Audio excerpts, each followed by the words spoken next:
All signs are indicating that Iowa State will be able to fill the big holes that are left at wide receiver from last year and make a big run at the Big 12 championship game. We're talking about it today on Locked On Cyclones.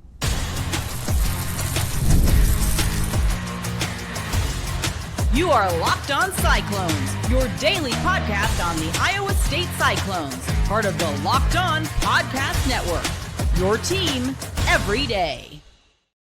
Welcome into Locked On Cyclones, part of the Locked On Podcast Network, your team every day. Shout out to you for being here every single day and making this your first watch or listen of the day. I appreciate it more than you know. Wherever you're watching or listening, be sure to subscribe so we can prove once and for all that it is, in fact, a Cyclone state. Today, we're going to be talking about a little bit of the wide receiver room, a little bit of the D-line room with some media availability from, obviously, Noah Pauley and Eli Rashid, the big breakdowns there and how exciting those are. And then finally, we'll talk about basketball and what the transfer portal is kind of shaping up to look like at this point in time. I can't wait to dive into all that and more with basketball. But first, we do need to get to football. And I want to start with Noah Pauley, the wide receiver coach for Iowa State, and his comments on the wide receiver room. Had some media availability, spoke for about 8 minutes, and put out some real comments. I do think that they're worth noting here. First, talking about Chase and Xavier, Mr. Sowell, Mr. Townsend, absolute dogs. Okay, these guys are absolutely going to turn this program around. I really do believe that. And the first thing that Noah Pauley mentioned was just how much weight they've put on. 12 pounds for one, 14 pounds for the other. Didn't specify necessarily who is getting what as far as weight gain. But I do think that that's a big deal, obviously, kind of showing how committed they are to the program right away. And then just asked in general about the kind of look of the wide receiver room. He basically had to say that this team is really hungry. They're coming off of a year when they really kind of had two guys at the absolute top, and they kind of had to. It's different now, right? You don't have those guys leading the charge, and so everyone's kind of fighting for a piece of the pie. A couple big names a couple names mentioned by Noah Pauley: Dominique Overby, Brett Eskelson, and Isaiah Alston. And he had high praise for Isaiah Alston, said one of the best contested catch guys we have, and it will show up this spring. So look out for that. Obviously, that was immediately my radar went up on that. I thought that was worth noting. But as far as Xavier Townsend, Noah Pauley had nothing but nice things to say, said he was electric. Quote. That was really pretty much the extent of that quote. I didn't even just pull out one word. He pretty much looked at the guy and was like, yeah, he's electric. Like, that was it. And then obviously expanded upon that, talked about how he hit the ground running. He's learned the playbook or hit the ground running, learning the playbook, I suppose. I shouldn't say he has learned the playbook, but also kind of working with multiple positions. That's really cool that we can use him in multiple ways. And that was what Noah Pauley also had to say, was it'll be fun to find ways to get him the ball out wide, in the slot, in the backfield. It seems like Xavier Townsend could be a very pivotal part of this Iowa State offense moving forward. And it's exciting to see, you've got like I feels like a little bit of a stretch to say Deebo Samuel, but a guy who can be used all over the field.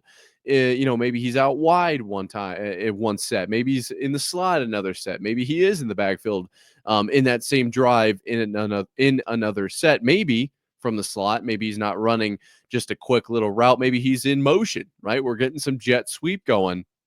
I know for the most part, I just pretty much repeated what Noah Pauley said, but there's not a whole lot of other places that Xavier Townsend can play. I suppose he could play quarterback, which would be pretty cool. But nonetheless, it seems like he's just an electric ball player, a guy that can get the job done, a guy that can move the chains. And it's important for Iowa State to have a guy like that, if you ask me. I do think that, obviously you're going to be missing a Jaylin and a Jayden combo, right? And we don't know who the combo is at this point for Iowa State, who the three-man kind of big three are, if there is a big three. Is it Burkle or I don't know if it's a tight end even at all. Could it be maybe Eli Green or obviously Isaiah Alston, a name that's been thrown around? But I do think that Xavier Townsend has made enough noise to kind of be in the conversation of that top three. But granted, we're still we got a long ways to go. We're not even through spring practice yet. We still got to get through summer and then fall, and then all of a sudden we're playing in Ireland. All right, I can't wait to. It'd be cool to get over there. That's a really cool opportunity. As far as some freshman receivers, some of these early enrollee guys, Dylan Malone was a guy that Noah Pauly talked about pretty much exclusively when asked for some guys that kind of stood out. He said he's put on 11 pounds, and I'm going to say this probably twice. I think that's I can't even like so much weight. That is wild. I just want to what? That's amazing. I can't I want to get into the weight room at the Iowa State University, obviously athletics kind of whole deal there. How do I get it? How do I get involved in that? How do I get the program and the food? Like that's a lot of weight. Nonetheless, Noah Pauly said Dylan Malone has a lot of abilities. He needs to get bigger, faster, stronger, but the ability is there kind of pointing towards his range, his ball skills, his footwork, and they're very excited about Dylan Malone. So maybe Dylan Malone is that third option. Nonetheless, I think that Rocco Becht will have opportunities at the wide receiver position. Specifically is what we're talking about today, but just in general in the receiving game, be it from the running backs out of the backfield, the tight ends, or the wide receivers. I think Rocco Becht is in a very good position. Are these names super duper flashy? I would argue probably not at this point in time. Not to say that these guys can't be as good or better than Jaylin and Jayden were last year, but I do think that when you just look at the rosters across the league, I don't think Iowa State's in the top 10 in wide receiver duos right now. I do like these pickups a lot. I want to make that very, very clear, but Jeremiah Smith doesn't play for Iowa State. And so while that is true, I think this is a very solid core of guys for Rocco to work with. I think this is obviously we've talked about Xavier Townsend's relationship with Rocco, and Noah Pauly was asked about how do these guys build that chemistry. He's like, it's literally just reps. It's just pound it out. Got to really grind it. Got to get the reps in, get all of the bad balls out, kind of thing. And so I think that where this group is as far as talent is a very great spot to be in. And also, you kind of have that sense of we got to go. We got to find a little bit of something here and really elevate our game, be the best we can be, as opposed to coming in with the mentality of yeah, we're a really good unit. I'm not going to lie to you guys. And I do think they can be elite. I just want to make that clear. It sounds like I'm downplaying this group of guys, but I'm just trying to compare them to nationally. I don't think that Iowa State is in that conversation of one of the best wide receiver duos right now. They're probably more in the conversation of losing one of the best wide receiver duos, maybe looking at the biggest kind of downfall of what was last year, which is, I mean, it's fair just because of how good Higgins and Noel were, but also I do think that Xavier Townsend and Chase Sowell can make some real noise. And do you put a lot of trust in Dylan Malone as a freshman? I guess only spring and summer ball and practice will tell the tale. I mean, a freshman making some noise it's not unheard of, right? Like Ryan Williams, Jeremiah Smith, but it's those guys are I mean, we're going to talk about it a little bit more kind of in the next segment, but this game is different. College ball is different from high school. So we'll see if that carries over. But is it, an Isaiah Alston? Is it an Eli Green? What does that kind of three-headed monster look like for Iowa State? I don't know yet, but it sounds like all good things are coming from this at this point in time, from this wide receiver room. And Noah Pauly seems to be very excited about it. And I think that's a great sign, not only for the wide receivers, but also for Rocco Becht and what that could mean long-term. To switch to the other side of the ball, we need to talk about the defensive line, and we're going to do that coming up right after this. Get the supplies you need from the site made for the skilled trades, Supply House. Whether you're in plumbing, HVAC, or electrical work, Supply House is the reliable way to order products online. Their easy to use website is packed with helpful resources and the latest product info to help you get the job done right. Plus, with a complete inventory of over 200,000 parts from 400 plus top brands, you'll find exactly what you need delivered fast from coast to coast. Need help with an order? Supply House offers expert support and industry-leading service, so you'll always talk to a real person. And for trade pros looking for an extra edge, their free Trademaster program offers exclusive perks like a dedicated phone line, free shipping, and discounts on every order. Thousands of skilled professionals are already taking advantage. Now it's your turn.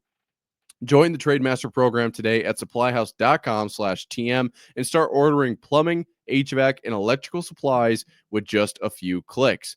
Plus, use promo code SH5 for 5% off your first order. That's supplyhouse.com. So we've taken a little bit of a inside peek into the wide receiver room, at Iowa State here at Locked On Cyclones, part of Locked On Podcast Network, your team every day. Now I feel like it's time we take a look into the defensive line, the defensive side of the ball. This defensive line is something that I thought was kind of a point of emphasis for this team coming into this year. It was certainly a place where I thought the defense could get a lot better. Generally, when you look at the defense as a whole, secondary relatively solid. If they can maintain that level of play, now granted, I know they're losing players, but if they can maintain that level of play, I don't think that's a problem. I think that the linebacker core, you're bringing back a lot of injured guys. I wasn't really looking necessarily at that so much. The defensive line, however, I did feel like was a pain point for last year's team, and it's something that this next year's team, if they can get this right, we can really be looking at some big changes, right? Some big movement as far as on the defensive side of the ball. And so Eli Rashid had a few things to say here, a little bit more than Noah Pauly as far as length of the interview, but nonetheless, generally relatively good things, but honestly, a lot of interesting talking points nonetheless. So let's talk about it a little bit. Eli Rashid said this is kind of a little bit of a veteran O-line here. With Vontre Malone and Cannon Butler. Obviously, Cannon Butler, redshirt senior, Vontre Malone, redshirt junior, excuse me. I was just looking for it. I found it exactly where I wanted to find it. So that's good news. But relatively on the semi-older side here, just looking at the rest of the roster, I mean, it's a lot of freshmen, sophomore, redshirt sophomores. I mean, obviously Dom Orange being a senior, but outside of that, I mean, this is a pretty old. Well, actually, I don't know why I said that. It's a pretty young group, but it's like got old guys in it. Is kind of what I think Eli Rashid was saying. Like we have some veterans, but this is a pretty young line. Now that I'm looking at this, you got some other older guys, but a lot of freshmen, sophomores, or redshirt sophomores on that list. And so he was asked about those kind of early enrollee freshmen, some of those younger guys, obviously, because I mean, I'm looking right at the depth chart. That's a lot of them.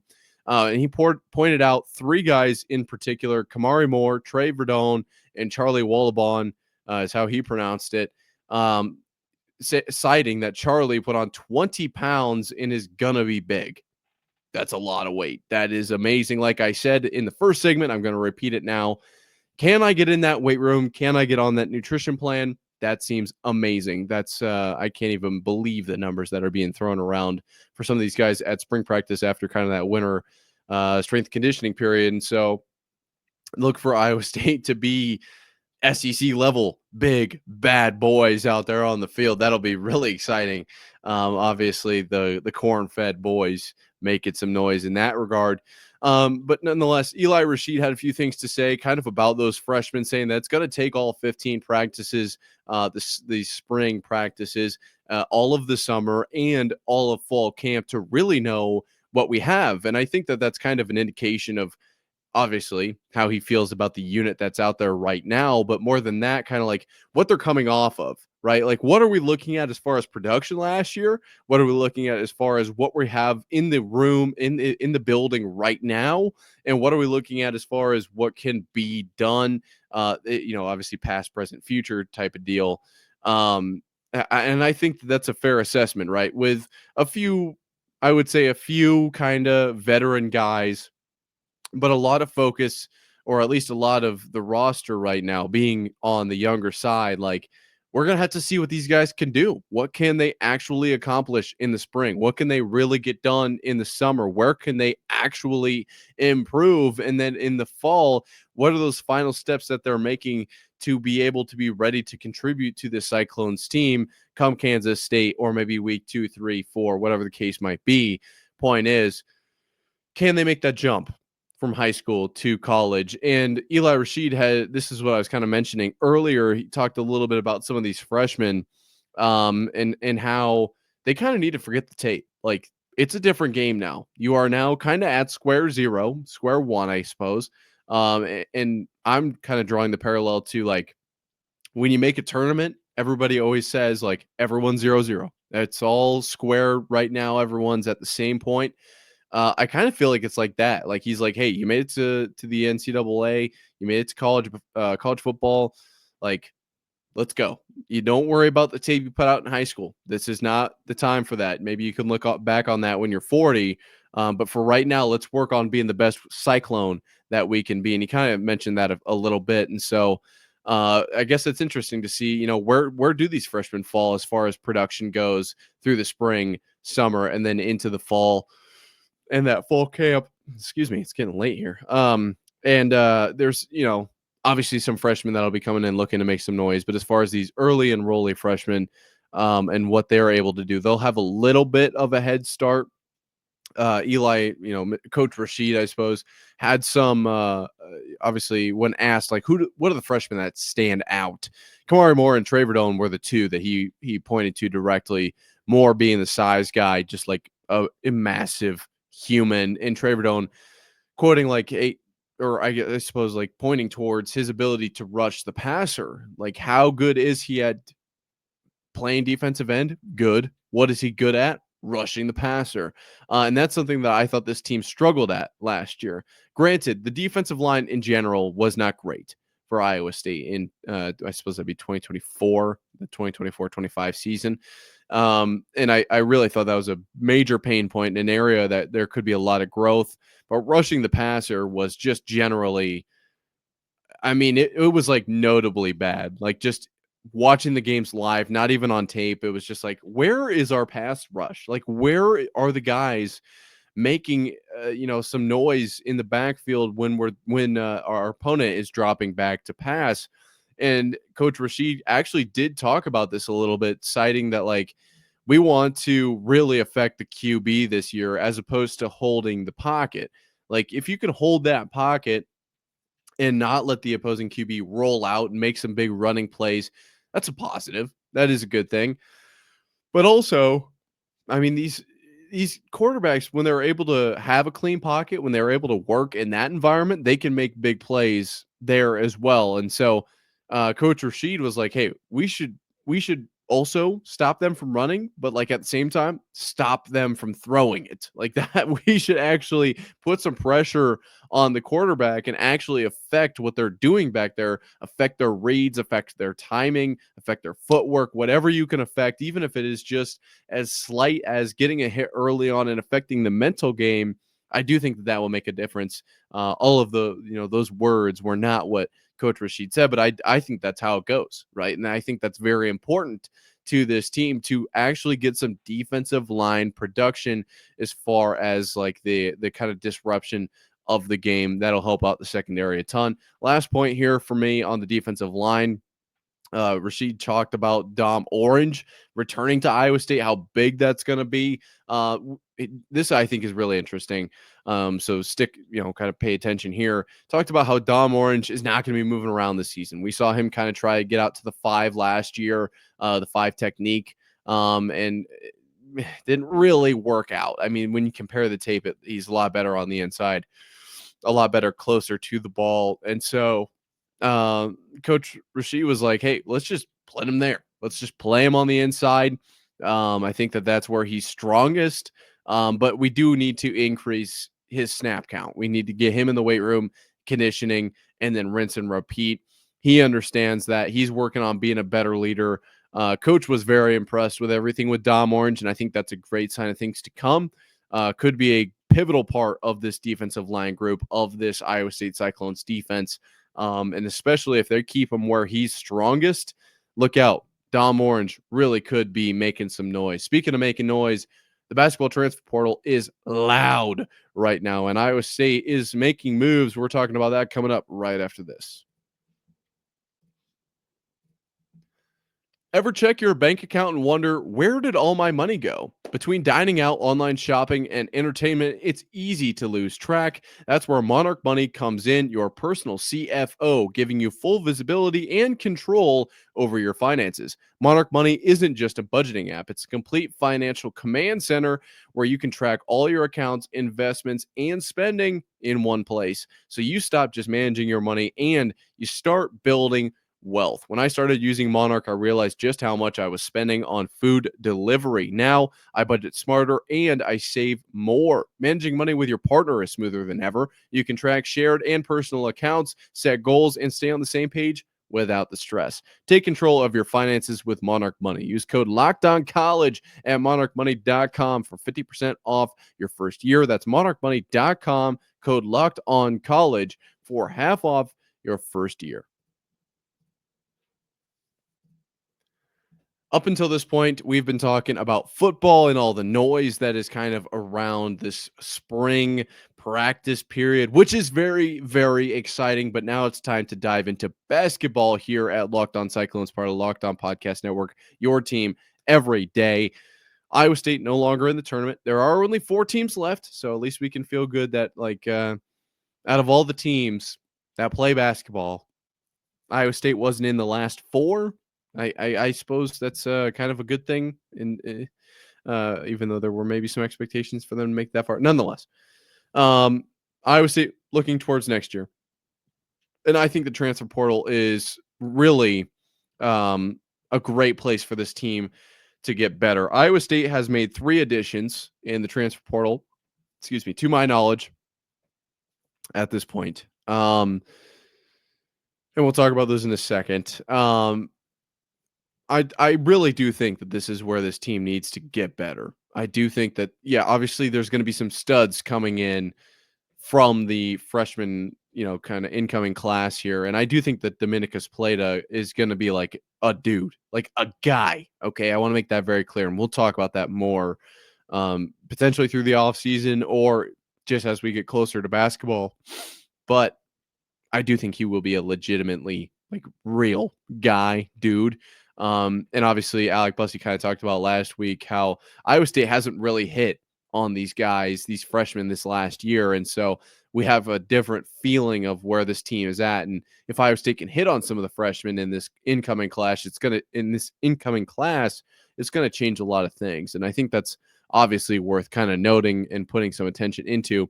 But let's talk a little bit about the transfers coming in. Eric Mulder is coming in from Purdue Fort Wayne. He's 6'8". He's a forward, 8.4 points a game, 6.7 rebounds. Had the nation's highest offensive rating on KenPom this season.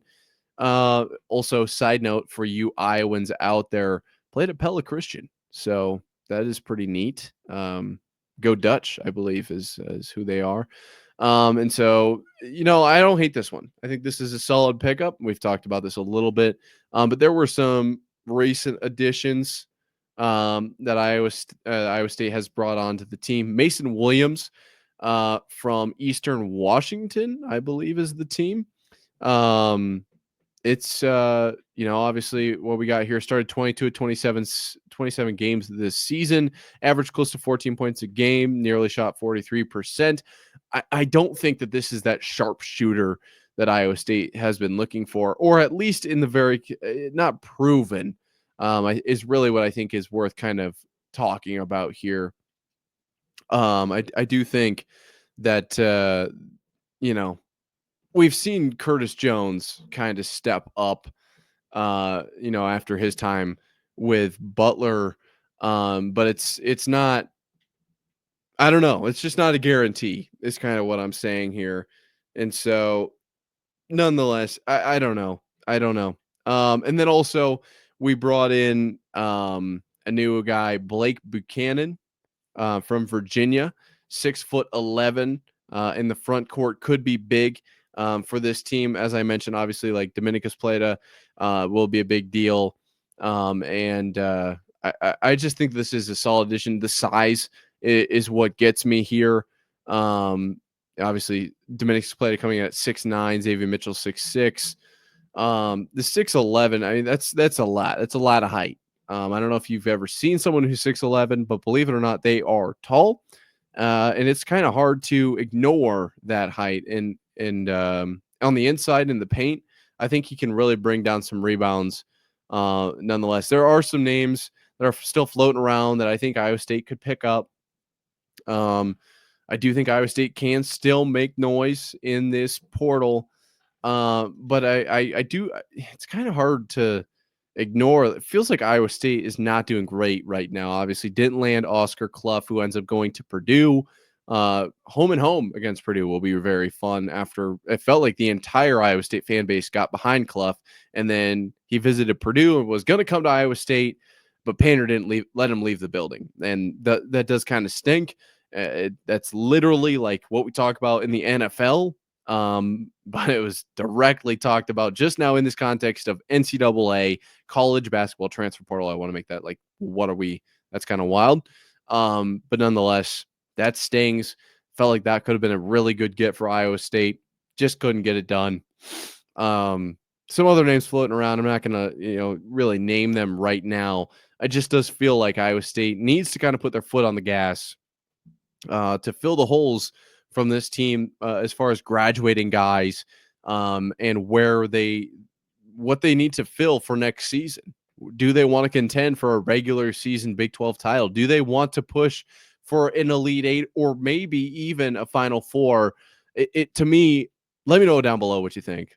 Do you agree or not? I just feel like you need to make big moves in the portal. And obviously this year is different than years coming up. We talked about the rev share situation yesterday. If you didn't check it out yet, you really should.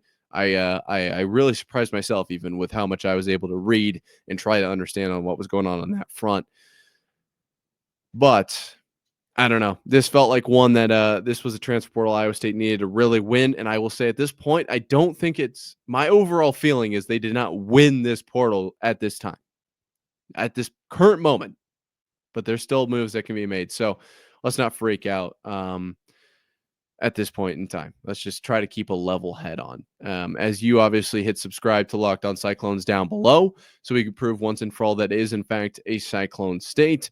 And we look forward to what sports bring us next here at Locked On Cyclones, part of the Locked On Podcast Network, your team every day. Until next time, Cyclone fans.